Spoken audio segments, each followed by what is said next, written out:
Welcome to Swiss homemade food. இன்றைக்கி வந்து காடை கிரேவி பண்ணலான்னு இருக்கேன். சிக்கனுக்கு பார்க்கும்போது காடை வந்து உங்களுக்கு சதை கம்மியாக தான் இருக்கும், ஆனால் டேஸ்ட் வைஸ் பார்த்திங்கன்னா ரொம்ப நல்லாயிருக்கும். சிக்கன் இதில் பார்த்திங்கன்னா காடையில் பார்த்திங்கன்னா கிரேவியும் பண்ணலாம், பிரியாணியும் பண்ணலாம், குழம்பும் வைக்கலாம். இன்றைக்கி நம்ம கிரேவி பண்ணலான்னு இருக்கேன். நான் 4 காடை வாங்கியிருக்கேன். 4 காடை வந்து ஒரு காடையை 4 பீஸாக போட்டுக்காங்க. அதுக்கு மேலே சின்னதாக போட்டால் நல்லா இருக்காது. சதை வந்து கொஞ்சம் இதுவாக இருக்கும், டேஸ்ட் ரொம்ப நல்லா இருக்கும். 4 காடைக்கான போடக்கூடிய இன்க்ரீடியன்ஸ்லாம் வந்து 2 வெங்காயம் எடுத்துருக்கேன் நான், பெரிய வெங்காயம், கொத்தமல்லி, தக்காளி வந்து ரொம்ப சின்ன சைஸில் 2 எடுத்துருக்கேன். பூண்டு எப்போவுமே நீங்கள் என்ன நான்வெஜ் செஞ்சாலும் பூண்டு அதிகமாக சேர்த்துக்கணும், இஞ்சி கம்மியாக எடுத்துக்கணும், அப்போ தான் டேஸ்ட் நல்லாயிருக்கும். இஞ்சி எடுத்துருக்கேன். சோம்பு இதெல்லாம் வந்து அரைக்க போகிறது. நம்ம சோம்பு, சீரகம், மிளகு 1 டேபிள் ஸ்பூன், இது வந்து கசகசா அது 1 ஸ்பூன், முந்திரி. கிரேவி வந்து உங்களுக்கு நிறைய கிரேவி வேணும்னா முந்திரி ஜாஸ்தி போடுங்க.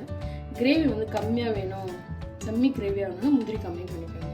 டேஸ்ட்டுக்கு மெயின் கிரேவி கூட வர்றதுக்காக இது பண்ணுறாங்க. நான் தேங்காயே போட மாட்டேங்க. குழம்பு வச்சாலும் முந்திரி கொஞ்சம் எக்ஸ்ட்ரா போட்டுட்டோமா உங்களுக்கு அதுவே தொக்கா கிரேவியாக வந்துடும். தேங்காய் இல்லாமல் யூஸ் பண்ணுறோன்னு நினைக்கிறவங்க இந்த மாதிரி முந்திரி யூஸ் பண்ணிக்கோங்க. இப்போ நம்ம இதெல்லாம் அரைச்சிடலாம்.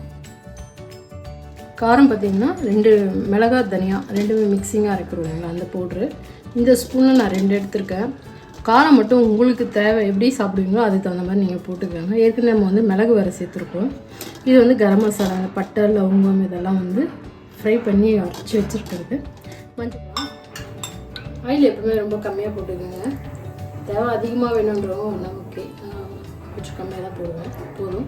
இந்த பட்டை லவங்கம் எதுவுமே நான் போடலைங்க. சில பேருக்கு அது சாப்பிட பிடிக்கிறது இல்லை, ஒரு சில பேருக்கு பட்டை லவங்கம் அதெல்லாம் சாப்பிடும்போது பல்லில் மாட்டுதுன்ட்டு. ஸோ அதுக்கு தான் நான் பொடி பண்ணி கரம் மசாலாவை வச்சுட்டேன். நம்ம அந்த ஃப்ளேவரும் உங்களுக்கு கரெக்டாக இருக்கும். இப்போ இது வந்து காஞ்சிடுச்சு. நம்ம ஏற்கனவே சோம்பு வந்து நம்ம கிரேவியில் அரைச்சிருக்கோம். இருந்தாலும் இப்போ சோம்பு மட்டும் லைட்டாக இந்த அளவுக்கு போட்டுக்கோங்க, போதும், வேணும் வேண்டாம்.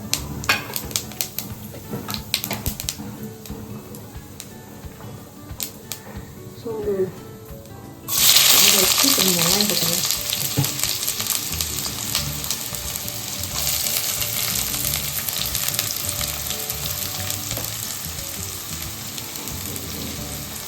வெங்காயம் வதங்கட்டும்.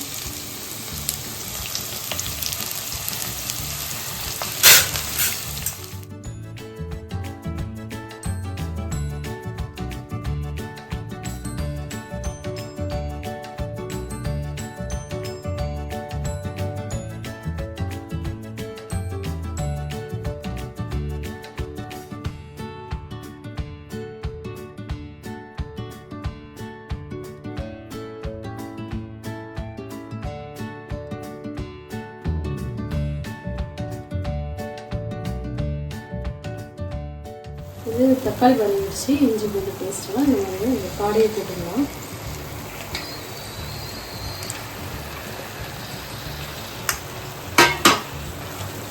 காடை போட்டு நல்லா கொஞ்சம் வதங்கிட்டாங்க. அதுக்கப்புறம் மசாலா வந்து தண்ணியெல்லாம் சேர்த்துக்கலாம். இது கொஞ்சம் நாள் வதங்கணும். கிளறி விட்டுடுவாங்க. கிளறி விட்டுட்டு ஒரு 5 நிமிஷம் மூடி வச்சுருங்க.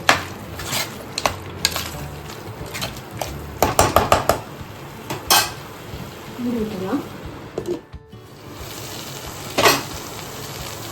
இந்த அளவுக்கு ஓரளவுக்கு வதங்கிச்சு போயிடும். இதுக்குலாம் பற்றி மிக்ஸி மசாலா அரைச்சி இல்லைங்களா, அந்த தண்ணி அப்படியே விட்டுக்கலாம். இந்த அளவுக்கு தான் போயிடும். மிளகா, தனியா, கரம் மசாலா, மஞ்சள் பொடி, அது எல்லாமே காரம் மட்டும் உங்களுக்கு தகுந்த மாதிரி போட்டுக்கோங்க. காரம் உப்புலாம் வந்து ஒருத்தர் கம்மியாக சாப்பிட்டாலும் அதிகமாக போடுவாங்க. சிக்கன் அளவு தான் இதுவும் வேகிறதுலாம் இருக்கிறதுக்கு ரொம்ப வித்தியாசம் கிடையாது. இன்னும் சீக்கிரமே குக் ஆகிடும். உப்பு சேர்த்துக்கணும்.